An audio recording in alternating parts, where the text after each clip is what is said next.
Hello बच्चों। आज हम लोग एक बहुत ही छोटा और इंटरेस्टिंग लेसन पढ़ने जा रहे हैं, पावर शेयरिंग। और लेसन शुरू करने से पहले मैं आपको बता दूं कि अगर आप में से किसी को भी इसके पीडीएफ नोट्स चाहिए तो आप कमेंट बॉक्स में अपना ईमेल एड्रेस दे देना। मैं आपको ये नोट्स जल्द से जल्द भेज दूंगा। तो चलिए शुरू करते हैं पावर शेयरिंग। एक्चुअली इस चैप्टर में हम पढ़ेंगे कि पावर शेयरिंग क्या होती है और डेमोक्रेसी में क्यों इम्पोर्टेंट है। और इस चैप्टर में हम दो कंट्रीज का एग्जांपल लेंगे। पहला है बेल्जियम और दूसरा है श्रीलंका। इस चैप्टर में हम लोग पढ़ेंगे कि दो डेमोक्रेसीज बेल्जियम और श्रीलंका ने किस तरह से पावर शेयरिंग को हैंडल किया।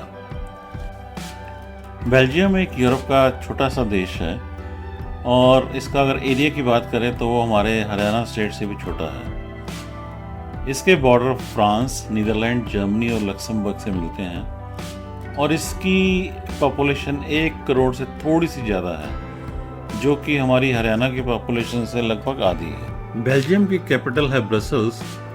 और अगर हम बेल्जियम का ये मैप देखें तो इसमें जो ऊपर वाला नीला शेडेड पोर्शन है ये है फ्लेमिश रीजन। यहाँ पर डच स्पीकिंग लोगों की मेजॉरिटी थी, वो ज़्यादा रहते थे और कैपिटल ब्रसल्स भी इसी एरिया में आता है। और सिमिलरली नीचे जो येलो पोर्शन दिखाया गया वो वेलोनिया रीजन है, जहाँ पे फ्रेंच लोग ज़्यादा रहते थे, जबकि जर्मन स्पीकिंग लोगों की थोड़ी सी कंसंट्रेशन थी, वो नॉर्थ ईस्टर्न पार्ट में थी। हालांकि बेल्जियम एक छोटा सा कंट्री था, लेकिन उसके अंदर फिर भी देखिए कंपोजिशन किस तरह से है, बड़ी इंटरेस्टिंग है। 59% फ्लैमिश रीजन में जो लोग थे वो डच स्पीकिंग थे, लेकिन बाकी जो 40% लोग वेलोनिया रीजन में रह रहे थे वो फ्रेंच स्पीकिंग थे और रिमेनिंग 1% बेल्जियन वो जर्मन स्पीकिंग थे। कैपिटल सिटी ब्रसल्स के अंदर 80% लोग फ्रेंच बोलते थे, जबकि 20% लोग डच स्पीकिंग थे।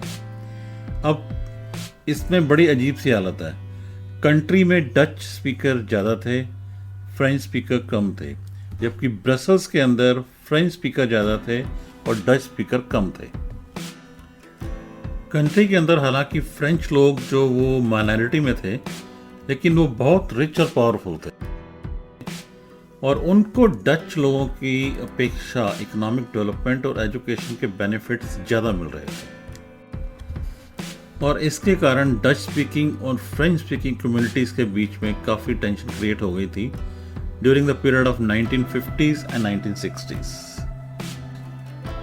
ब्रसल्स की अपनी एक अलग तरह की प्रॉब्लम थी, क्योंकि डच स्पीकिंग पीपल जो कि कंट्री में मेजॉरिटी में थे, लेकिन वो माइनॉरिटी में थे कैपिटल ब्रसल्स के अंदर। बेल्जियम के लीडर्स ने इस कम्युनिटी डिफरेंस को बहुत अच्छी तरह से हैंडल किया और 1970 से लेकर 1993 तक उन्होंने अपने कॉन्स्टिट्यूशन में 4 बारी चेंज किए और हर दफ़ा वो कुछ अलग और इनोवेटिव मॉडल लेके आ रहे थे गवर्नमेंट फॉर्म करने का। आइए अब देखते हैं कि बेल्जियम मॉडल किस तरह से सक्सेसफुल रहा। तो जो कॉन्स्टिट्यूशन प्रिस्क्राइब किया गया था उसके अंदर डच और फ्रेंच स्पीकिंग मिनिस्टर्स को इक्वल सीट्स दी गई थी सेंट्रल गवर्नमेंट के अंदर, और इसके साथ ही कुछ विशेष कानूनों के लिए प्रत्येक भाषा समूह को अधिकांश सदस्यों के समर्थन की आवश्यकता होती थी।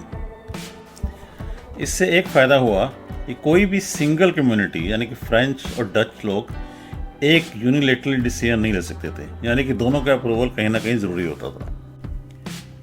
अब यहाँ कुछ ऐसा भी हुआ कि राज्यों को बहुत सारे अधिकार दे दिए गए और उन अधिकारों के तहत वो केंद्र सरकार या सेंट्रल गवर्नमेंट की सबऑर्डिनेट या उनके अंडर नहीं थी।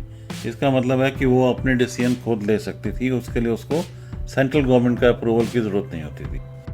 और ब्रसल्स में जो गवर्नमेंट बनाई गई उसके अंदर फ्रेंच और डच कम्युनिटीज़ को इक्वल रिप्रेजेंटेशन दी गई, ताकि किसी भी तरह की कोई टेंशन ना क्रिएट हो। इसके साथ ही सेंट्रल गवर्नमेंट और स्टेट गवर्नमेंट के अलावा एक तीसरी तरह की सरकार भी बनाई गई। अब ये एक कम्युनिटी गवर्नमेंट थी जो कि उस पर्टिकुलर भाषा को जानने वालों लोगों द्वारा ही चुनी जाती थी, जैसे कि डच, फ्रेंच और जर्मन भाषी।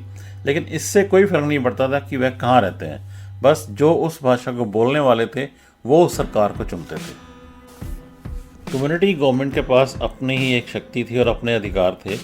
ये सरकार अपने हर तरह से कल्चरल, एजुकेशनल और लैंग्वेज के बारे में जो भी डिसीजन है चाहे अपने आप ले सकती थी। इसमें और दूसरी सरकारों का कोई भी इंटरफेरेंस नहीं होता था। हालांकि बेल्जियम मॉडल बहुत ही जटिल था, लेकिन इससे दो प्रमुख समुदायों के बीच में संघर्ष से बचने की मदद मिली। अदरवाइज शायद ऐसा भी हो सकता था कि फ्रेंच और डच पीपल आपस में काफ़ी कन्फ्लिक्ट करते रहते और आपस में झगड़ते रहते। इस तरह की गवर्नमेंट फॉर्मेशन का ये फ़ायदा हुआ कि ये दोनों को, यानी कि डच कम्युनिटी और फ्रेंच कम्युनिटी दोनों को ये एक्सेप्टेबल था। ईयू का गठन 1 नवंबर 1993 को हुआ था। ईयू मेरा मतलब आपका यूरोपियन यूनियन, और इसका जो मुख्यालय यानी कि हेडक्वार्टर वो ब्रसल्स में ही चुना गया था। ये आप देख सकते हैं, एक बहुत ही शानदार बिल्डिंग जो कि ब्रसल्स में स्थित है, ये ईयू का हेडक्वार्टर। तो चलिए अब हम बेल्जियम से आगे बढ़ते हुए श्रीलंका की तरफ आते हैं। ये आपकी बुक के अंदर जो है सेकंड कंट्री श्रीलंका है। श्रीलंका जैसा कि आप लोग जानते ही हैं कि ये एक आइलैंड कंट्री है, यानी कि चारों तरफ से पानी से घिरा हुआ है और यहाँ की काफ़ी डाइवर्स पॉपुलेशन है, जिसके अंदर कुछ भाषाएं बोलने वाले और कुछ धर्म को मानने वाले लोग रहते हैं और इसकी पॉपुलेशन लगभग 2 करोड़ के आसपास है। श्रीलंका और इंडिया के बीच में सबसे जो छोटा डिस्टेंस है वो है 54.8 किलोमीटर, और ये जो डिस्टेंस है इसको हम पाक स्टेट भी बोलते हैं। ये एक्चुअली तमिलनाडु से लेकर श्रीलंका तक का डिस्टेंस है। और श्रीलंका का अगर एरिया की बात करें तो इसका टोटल एरिया जो है वो है 65,612 किलोमीटर स्क्वायर, और कोस्ट लाइन इसकी है 1785 किलोमीटर। श्रीलंका के अंदर 2 मेजर सोशल ग्रुप्स हैं। एक है सिन्हालास जो कि लगभग 74% के आसपास हैं, और दूसरा है तमिल स्पीकर्स जो कि 18% है, और एक थर्ड ग्रुप भी है जो कि काफ़ी कम मात्रा में है, उनको क्रिश्चियंस हैं वो 7% के आसपास है। अब इसमें अलग एक बाइफर्केशन हुई पड़ी है। यहाँ पर रहने वाले तमिल भी 2 ग्रुप में डिवाइडेड हैं। पहले वो है श्रीलंकन तमिल्स जो कि 13% के आसपास हैं। ये वो लोग हैं जो कि कंट्री के नेटिव्स हैं, यानी कि यहीं के रहने वाले थे पहले शुरू से। और दूसरे हैं इंडियन तमिल्स जो कि 5% हैं।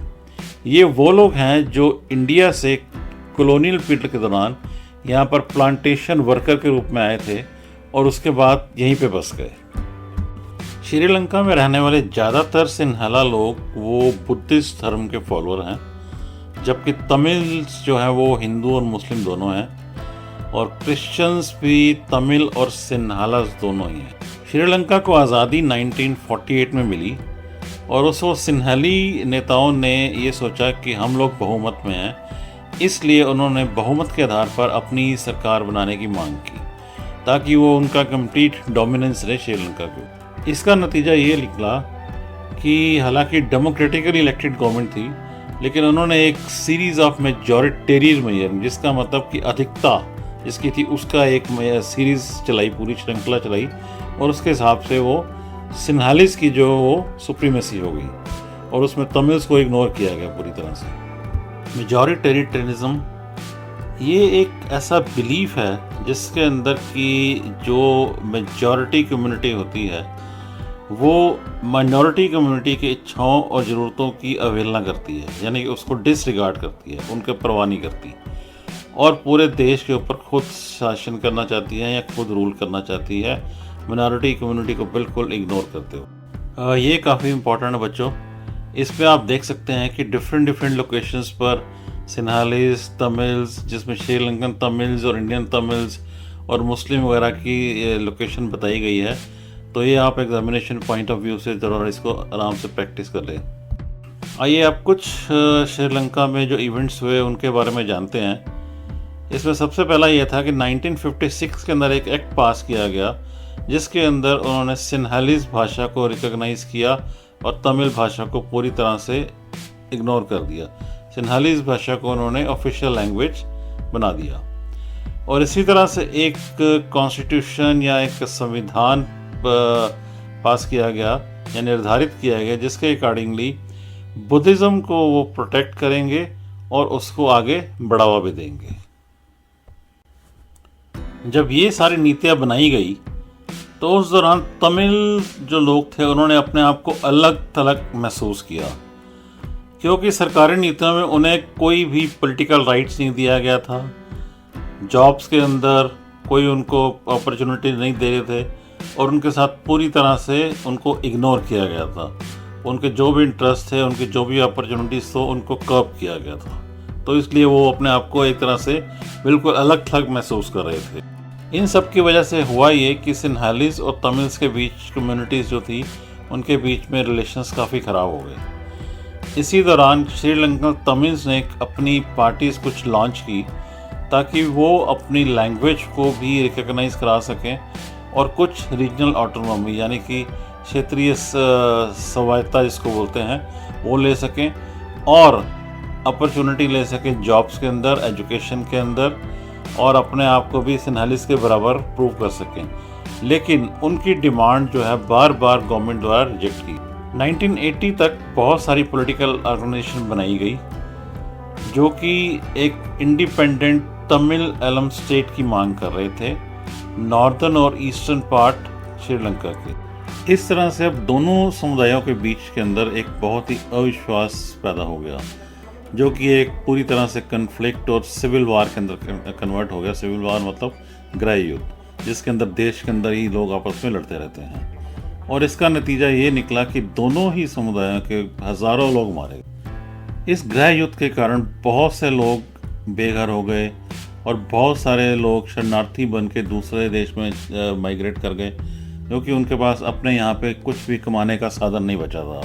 सिविल वार का अंत 2009 में हुआ, लेकिन इससे देश के सामाजिक, सांस्कृतिक और आर्थिक जीवन को भयानक झटका लगा। So what is civil war?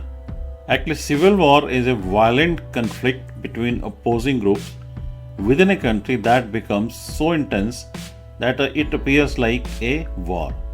या अगर हिंदी में बोले तो किसी देश के भीतर विरोधी समूहों के बीच एक हिंसक संघर्ष जो इतना तीव्र हो जाता है कि ये युद्ध की तरह दिखाई देता। तो इस तरह से हमने दोनों डेमोक्रेसीज को देखा कि उन्होंने अपने यहाँ पे कैसे डीलिंग की। इससे हमें क्या क्या लेसन मिले, श्रीलंका और बेल्जियम की स्टोरी से हमें क्या लेसन मिले, आइए उसके बारे में कुछ जानते हैं। हालांकि दोनों ही कंट्री, बेल्जियम और श्रीलंका, डेमोक्रेसीज थे, लेकिन उन्होंने अपने कंसेप्ट के हिसाब से पावर शेयरिंग को डिफरेंट तरीके से हैंडल किया। बेल्जियम में नेताओं ने ये महसूस किया कि देश की एकता को बनाए रखने के लिए ज़रूरी है कि सभी समुदाय और सभी क्षेत्रों की भावनाओं को प्रॉपरली सम्मान दिया जाए, प्रॉपरली रिगार्ड दिया जाए और उसी के अनुसार ही सत्ता को बनाया जाए, और एक इसी से म्यूचुअली एक्सेप्टेबल जो है वो पावर शेयरिंग वहाँ पे पॉसिबल हो पाई। श्रीलंका में इससे बिल्कुल उल्टा हुआ। वहाँ पर जो डोमिनेंट कम्युनिटी यानी सिन्हालस की जो कम्युनिटी थी, उन्होंने अपना पूरी तरह डोमिनेंस बनाए रखा और उन्होंने किसी भी तरह से पावर शेयरिंग से मना कर दिया। इससे क्या हुआ कि देश की एकता कमज़ोर पड़ गई। पावर शेयरिंग क्यों डिज़ायरेबल है, क्यों ज़रूरी है? इसका पहला है प्रूडेंशियल रीज़न, जिसको हम कह सकते हैं कि विवेकपूर्ण कारण। इससे ये होता है कि पावर शेयरिंग से जितनी भी पॉसिबिलिटीज़ है सोशल ग्रुप्स के अंदर कन्फ्लिक्ट होने की, वो बहुत कम हो जाती है। दूसरा कारण है वो है मोरल रीज़न या नैतिक कारण। अब पावर शेयरिंग जो है वो एक्चुअली एक ट्रू स्पिरिट है डेमोक्रेसी की, यानी कि लोकतंत्र की एक सच्ची भावना। और एक पावर शेयरिंग जब किसी कंट्री में होती है तो ये बहुत सारे लोगों को प्रभावित करती है और इसमें उन सब की साझेदारी भी ज़रूरी होती है, और इसके प्रभावों के साथ हमें कैसे रहना है वो भी इसमें डिसाइड किया जाता है।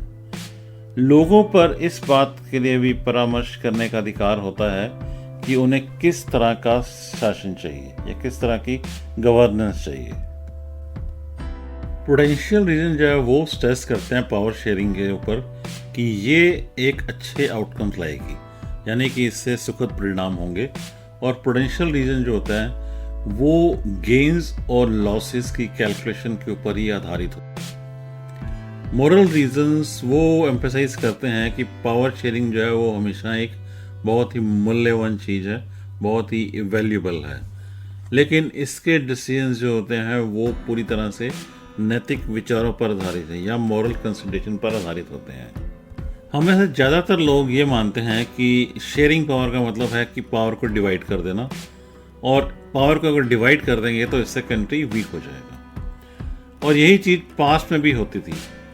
पास्ट में भी ये सोचा जाता था कि गवर्नमेंट जो है वो एक पर्सन के पास ही रहनी चाहिए, गवर्नमेंट का पूरा चार्ज, या कुछ लोगों के पास जो कि एक ही जगह पर लोकेटेड हो। यानी कि अगर मान लो दिल्ली में है तो सारे लोग दिल्ली में ही लोकेटेड हों। ये लोगों का इसलिए मानना था कि अगर लोग दूर दूर होंगे तो डिसीजन लेने में दिक्कत आएगी और इसको लागू करना भी बड़ा मुश्किल होगा। लेकिन ये नोशन या ये विचार जो है धीरे धीरे करके अब बदल चुका है with the emergence of democracy. Active democracy है of the people, by the people and for the people. इसका मतलब है ये लोग ही बनाते हैं, लोग ही इसको चलाते हैं। तो डेमोक्रेसी के अंदर लोग self government means self governance भी करते हैं थ्रू इंस्टीट्यूशंस, और हर किसी की एक अपनी आवाज़ होती है पब्लिक पॉलिसी को बनाने के लिए। अगर गवर्नमेंट भी कोई गलत पॉलिसी बनाती है तो उसके अगेंस्ट भी पब्लिक आगे खड़ी हो जाती है। तो इसलिए एक डेमोक्रेटिक कंट्री के अंदर पॉलिटिकल पावर्स एक तरह से सिटीजन्स के पास ही होती है, सिटीजन के पास ये डिस्ट्रीब्यूटेड होती है, क्योंकि वो लोग चुन के अपने कैंडिडेट्स भेजते हैं और जो उनकी आवाज़ संसद में, लोकसभा में उठाते हैं। मॉडर्न डेमोक्रेसीज के अंदर पावर शेयरिंग काफ़ी तरह से हो सकती है, जिसमें सबसे पहले हम पढ़ते हैं हॉरिजॉन्टल डिस्ट्रीब्यूशन। हॉरिजॉन्टल डिस्ट्रीब्यूशन क्या होता है? इसके अंदर power is shared among different organs of government such as legislature, executive and judiciary. अब इसको हम हॉरिजॉन्टल क्यों बोलते हैं? क्योंकि ये अलाउ करती है डिफरेंट ऑर्गन्स ऑफ गवर्नमेंट को कि वो सेम लेवल पर रहेंगे और उनकी पावर्स डिफरेंट होंगी। लेकिन ये सेपरेशन ये तय करता है कि कोई भी ऑर्गन की अनलिमिटेड पावर्स नहीं है, यानी कि वो एक दूसरे को चेक्स कर सकते हैं, और इस सिस्टम को हम चेक्स एंड बैलेंस सिस्टम भी बोलते हैं। अब हम बात करते हैं वर्टिकल डिस्ट्रीब्यूशन ऑफ पावर। इसके अंदर power can be shared among governments at different level. जैसे सेंट्रल गवर्नमेंट है, सेंट्रल गवर्नमेंट पूरे इंटायर कंट्री के लिए हो गई, और प्रोविंशियल या रीजनल लेवल के ऊपर भी अलग अलग गवर्नमेंट्स हो गई, जिनको हम फेडरल गवर्नमेंट्स बोलते हैं। तो इस तरह के अरेंजमेंट को हम क्या बोलते हैं? Vertical distribution of power. इसी तरह हम पावर को शेयरिंग इस तरह से भी कर सकते हैं। कुछ सोशल ग्रुप, जैसे कि कोई रिलीजियस या लिंग्विस्टिक ग्रुप हो, तो उसको भी पावर एक एलोकेट की जा सकती है। जैसे कि कम्युनिटी गवर्नमेंट बेल्जियम में बनी थी, वो एक बहुत ही अच्छा अरेंजमेंट था। इस तरह से क्या होता है कि माइनॉरिटी कम्युनिटीज़ को भी पावर में शेयरिंग करने का एक मौका मिलता है। Power sharing arrangement can also be seen in the way of political parties, pressure groups and movement control or influence those in power.